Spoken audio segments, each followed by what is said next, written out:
another star is born. Mary Martin, co-starring with Jack Benny and Fred Allen in Paramount Pictures' Love Thy Neighbor, is at LaGuardia Airport, New York City, to bid bon voyage to the new Latin discovery Esther Fernandez, who's flying west for a screen test. TWA announces the departure of the Super Sky Chief Stratoliner for Chicago, Kansas City, Albuquerque, and Los Angeles. Gate number 3. All aboard, please. In a few short years, the travel habits of millions of women have changed to this comfortable and smooth mode of transportation, just as their modes of dress have shifted from the uncomfortable bustle and hobbled skirts of yesterday. Day and night, these mighty ships of commerce ply the air lanes from Atlantic to Pacific, spanning the nation in 15 hours. Up, high up into the substratosphere rises the 45-ton TWA Stratoliner. On into a night sky, the big silver liner speeds swiftly over sleeping villages and great cities. Dawn finds our air voyagers flying over the Texas Panhandle and the colorful mesas of New Mexico. It's a fairyland of tumbling castles far above where the raindrops form. Bridging the horizons in 7-league boots, our passengers ride comfortably in altitude-conditioned cabins. Let's take a peek in the Stratoliner and see how our passenger is doing. Why, of course, like every woman, she's taking a last look in the mirrors of the Stratoliner's charm room. Bienvenido, buenos dias, señorita. She is trimly tailored in a Cyril Johnson covert cloth suit. Met by Dee Lawrence, fashion editor of Paramount, Esther is told she is to get off her plane and act in a location picture with 4 other studio players, just now landing from Hollywood. First is lovely Martha O'Driscoll of screen and radio fame. Margaret Hayes from the New York stage in Hollywood is next, while pretty Virginia Dale follows and waves to movie fans gathered at the airport.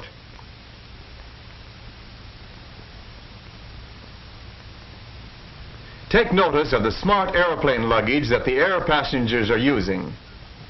It's Halliburton luggage, especially travel tested by TWA for air passengers. Metal alloys make for light weight and durability.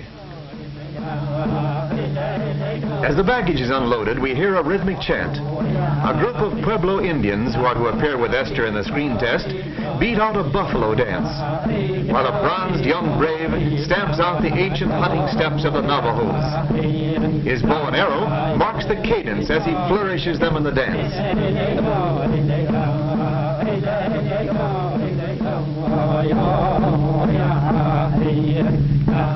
Quiet!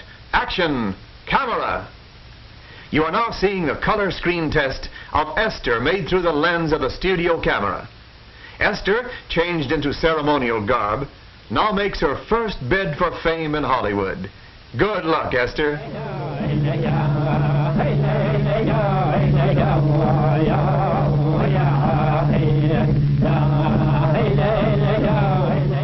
In the meantime, let's visit Isleta Pueblo with Margaret Hayes and Virginia Dale, who have some spare time for sightseeing. Virginia wears a desert blue reefer coat cut in the casual style.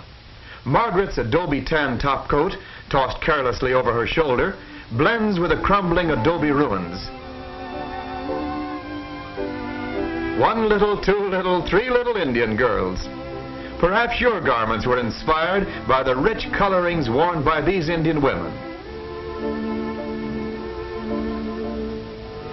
Margaret next meets Louise Abeta, pretty Indian girl who has written a children's book illustrated beautifully by an Indian artist friend.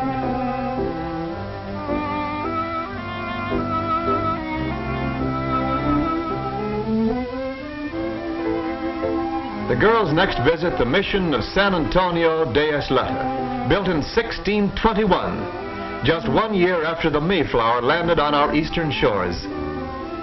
Here in the faith brought them by Coronado in 1620, the Pueblo Indians reverently worship the God of the white man.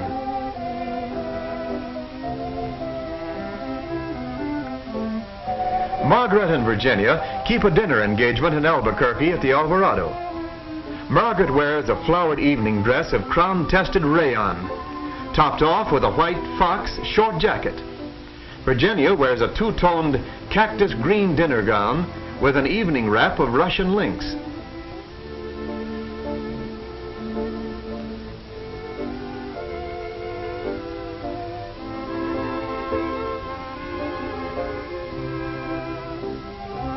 Two other charmingly dressed girls wait in the lobby.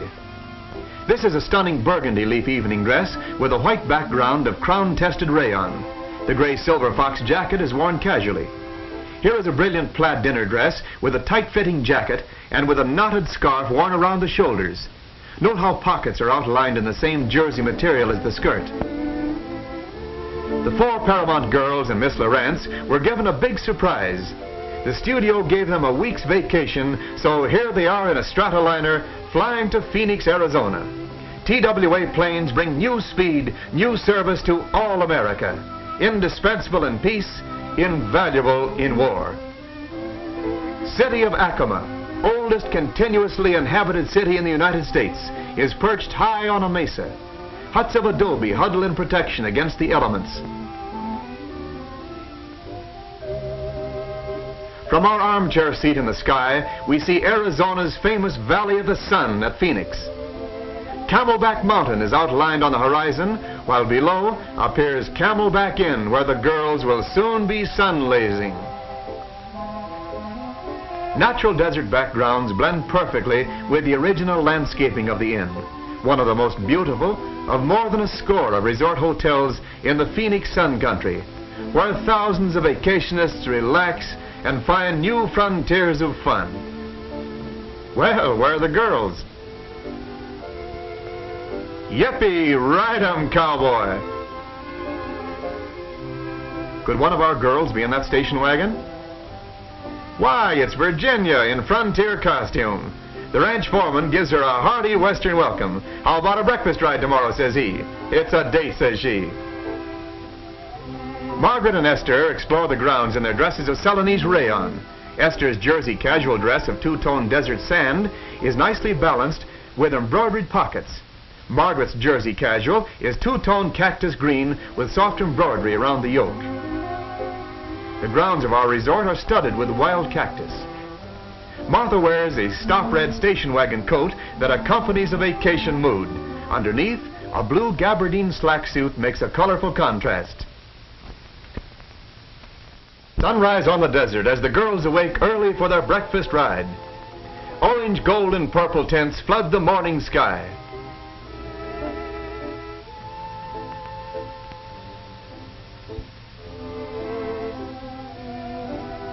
In frontier pants, Western high-heeled boots, and 10-gallon Stetson hats, the breakfast party keeps an appointment with Romy, ranch foreman, who has the horses saddled and raring to go.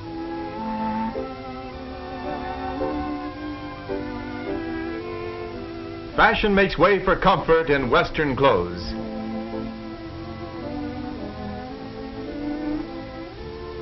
A brisk ride across the desert and a fire is quickly built. Can't you just taste those eggs and bacon and coffee? Just the dish for a Western appetite. Grub's ready, folks. Come and get it.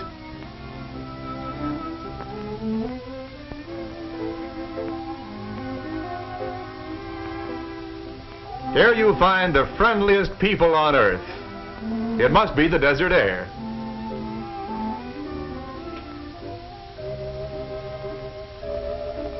Sunlasing at the pool follows the breakfast ride. Martha lounges in the patriotic colors of red, white, and blue.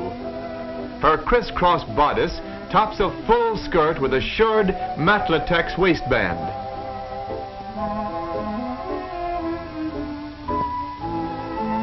Esther's blue and red floral bathing suit is a three-piece costume. Virginia, with the red, white, and blue dressmaker play suit, just as fashionable for a dip in the pool. Margaret's patio slack suit is thoroughly American and typical of colorful resort wear. Styled in jersey, the ensemble features the long torso and shirred fullness inset in the slacks. The boys have comfort, too, in Palm Beach clothes, which provide a wardrobe that meets every occasion. Sports are varied at Camelback, and we next find our vacationers playing the old shipboard game of shuffleboard. Virginia scores with a cotton daisy pattern play dress, and I might add, with a well-placed shot. Pinafore ruffles form sleeves for Virginia's frock. Did you notice Margaret cast aside that wraparound skirt? Now she wears only the matching swimsuit in blue and white, shirred and elasticized in the new process called Matlatex. Approaching, we see the long-skirted version of the daisy pattern dress with pinafore ruffled sleeves. Martha is wearing a stunning cabana dress of cotton. Esther's Latin loveliness is apparent here in a striking Aztec print with peasant blouse of flattering fullness and bare midriff. This costume clearly shows the good neighbor diplomacy that has influenced North American fashions for the year 1941. As Martha and Virginia stroll away, the shuffleboard game goes merrily on.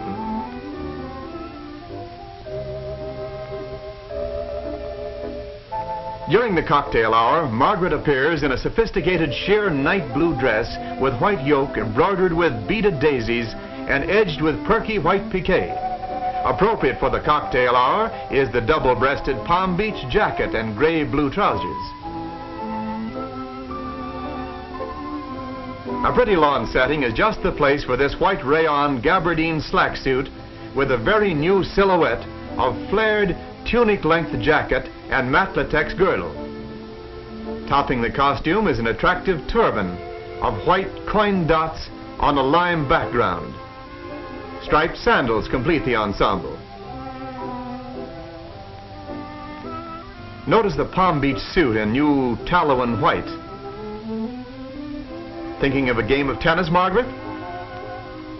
Virginia joins the group looking for a tennis partner. She's smartly attired in a two-piece white gabardine playsuit with detachable skirt and matching shoes.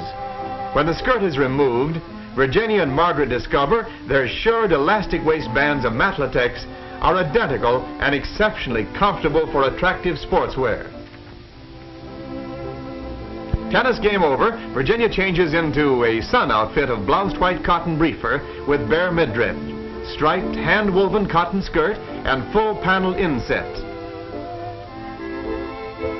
This charming cabana dress has a Tahitian print design. Her briefer has a double tie in front and the midriff is bare. Margaret sees the long twilight shadows of Camelback Mountain creeping across the desert floor to the emerald pool below. She suggests a dip, so here we are. And we have two girls sharing a four-piece jersey Tahitian floral costume. One has the swimming combination of brief bra and sarong draped skirt.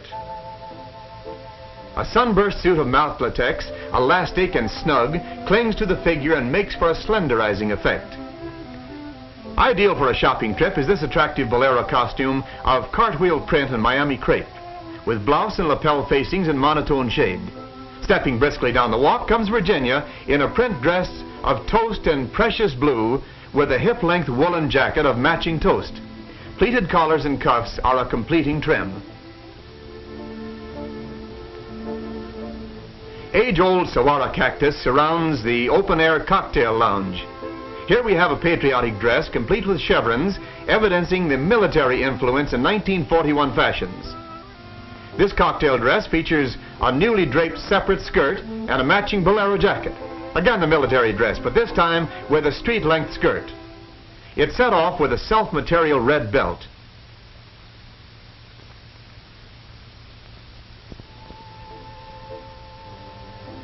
Well, doesn't he look comfortable?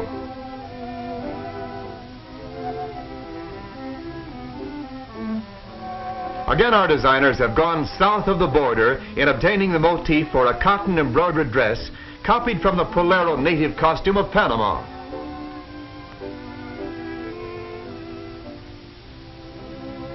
And so reluctantly our girls leave the sun country.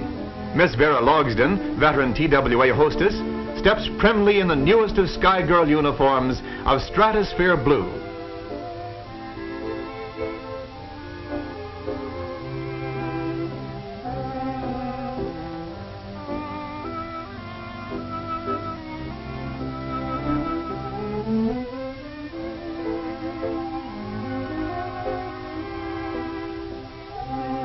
Now off to the most scenic flight in all the world, the air trip over the Grand Canyon of the Arizona, Lake Mead, and Boulder Dam. Our first impressive air view en route to the Grand Canyon is San Francisco Peaks, where Mother Earth stands on her tiptoes, greeting the heavens with a mantle of snow.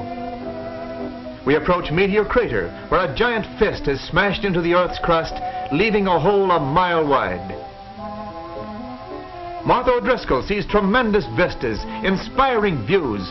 Doggone it, where are the adjectives to describe the magnificent Grand Canyon? Flying on west over the Colorado River, a huge slab of dazzling white concrete between two narrow canyon walls becomes Boulder Dam, greatest engineering achievement of man. Lake Mead extends way back 100 miles behind the dam. More Americans visit this 3,000 square mile Boulder Dam area near Las Vegas, Nevada, than any other national park in the United States.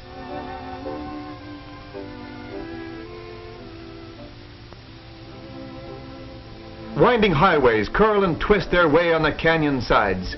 Here is provided inspiration and pride for all Americans to share. We land at Boulder City Airport, only 7 miles from Lake Mead and Boulder Dam. Two most pleasing costumes on our trip were seen at the dock at Lake Mead before boarding the motorboat for a sightseeing ride. This is a tropical red-tailored suit with full English drape and new long-length coat.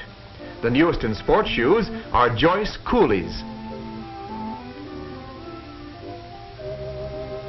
This pretty brunette is dressed in a misty blue reefer with red coolies to match. A fast cruiser takes us for a ride on the placid waters of Lake Mead, leaving behind a highway on water as our wake ripples away in the distance. The shores are rimmed by desert mountains, but here and there an island has been formed. Cathedral Rock is a chalk cliff that stands alone in isolated beauty.